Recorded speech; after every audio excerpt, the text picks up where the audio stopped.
لفظ انسان کے غلام ہوتے ہیں مگر صرف بولنے سے پہلے تک، بولنے کے بعد انسان اپنے الفاظ کا غلام بن جاتا ہے۔ کسی کی مدد کرتے وقت اس کے چہرے کی طرف مت دیکھو، ہو سکتا ہے کہ اس کی شرمندہ آنکھیں تمہارے دل میں غرور کا بیج بو دیں۔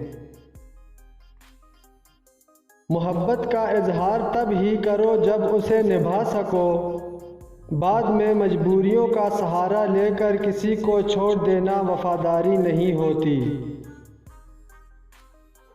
زندگی صدیوں، سالوں، مہینوں یا دنوں میں نہیں بدلتی، زندگی اس لمحے میں بدل جاتی ہے جس میں آپ اپنی زندگی بدلنے کا فیصلہ کرتے ہیں۔ اپنے خیالوں کی حفاظت کرو کیونکہ یہ تمہارے الفاظ بن جاتے ہیں۔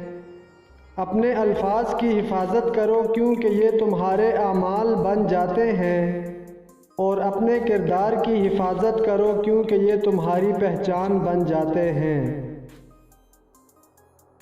رشتے دل سے بنتے ہیں، باتوں سے نہیں۔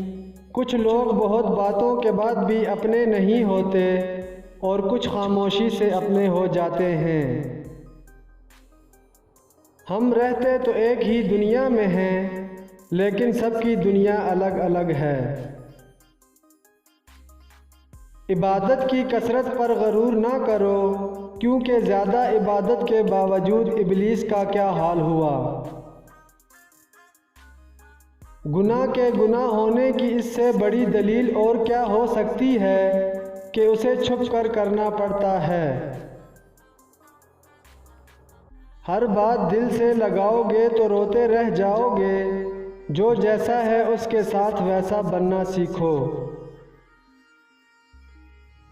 انسان کو بس ایک بار آزمانا چاہیے، پھر جو اس کا رنگ ہوتا ہے وہی اس کا رنگ ہوتا ہے۔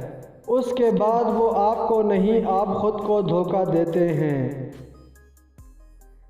شروعات کرنے کے لیے عظیم ہونے کی ضرورت نہیں، مگر عظیم ہونے کے لیے شروعات کرنے کی ضرورت ہے۔ ہمیشہ سمجھوتا کرنا سیکھو، کیونکہ تھوڑا سا جھک جانا کسی رشتے کو ہمیشہ کے لیے توڑ دینے سے بہتر ہے۔ دنیا کا کوئی شخص جاہل نہیں ہوتا، ہر شخص سے کچھ نہ کچھ ضرور سیکھا جا سکتا ہے۔ اچھا انسان وہ ہے جس کے اعمال اچھے ہوں۔ اچھی باتیں برے آدمی بھی کر سکتے ہیں۔ لوگ عجیب ہوتے ہیں، غلط ثابت ہونے پر معافی نہیں مانگتے، رابطے توڑ لیتے ہیں۔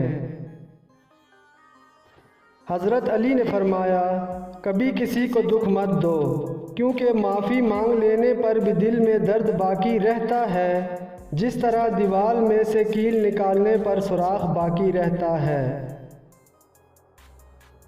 غم کی ایک بڑی خوبی ہے کہ یہ انسان کو نرم بنا دیتا ہے۔ اگر زندگی میں غم نہ ہو تو انسان پتھر بن جائے۔ انسان کو دکھ بانٹ لینا چاہیے، اس سے دکھ کم ہوتا ہے، لیکن اتنا بھی نہیں کہ اپنے دکھ کے اشتہار لگا دیں، صرف صحیح بندے سے ہی دکھ بانٹا کریں۔